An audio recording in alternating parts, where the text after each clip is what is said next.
प्रधानमंत्री नरेंद्र मोदी ने गुरुवार को 8वें वेतन आयोग के गठन को मंजूरी दे दी। इससे केंद्र सरकार के लगभग 50 लाख कर्मचारियों और करीब 65 लाख पेंशन धारकों को फायदा होगा। ये केंद्रीय कर्मचारियों के वेतन, भत्ते, पेंशन और अन्य लाभों की समीक्षा करेगा और उसी के हिसाब से वेतन में बढ़ोतरी की सिफारिश करेगा।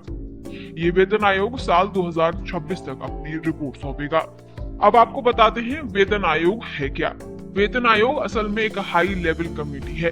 इसका गठन केंद्र सरकार करती है।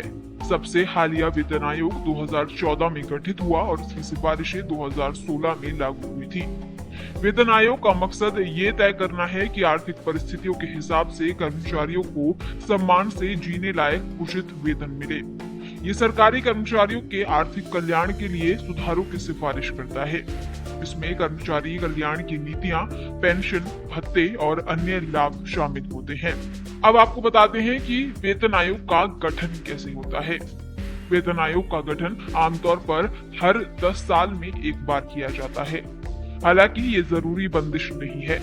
सरकार आर्थिक पहलुओं को ध्यान में रखकर इसका गठन 10 साल से पहले या बाद में भी कर सकती है।